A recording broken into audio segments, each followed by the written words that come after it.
gente irrideva la lingua sarda, diceva non esiste una lingua sarda,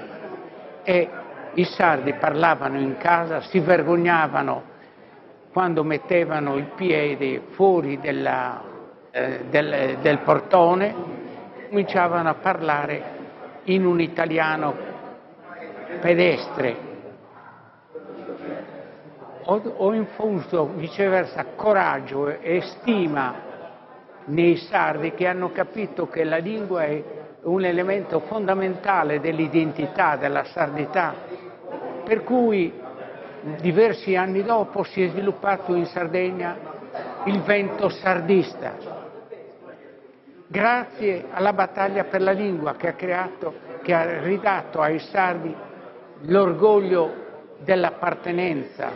ad un popolo, ad una nazione come quella sarda, che ha espresso in passato una grande cultura, perché la lingua sarda era una lingua prestigiosa, di tutto rispetto,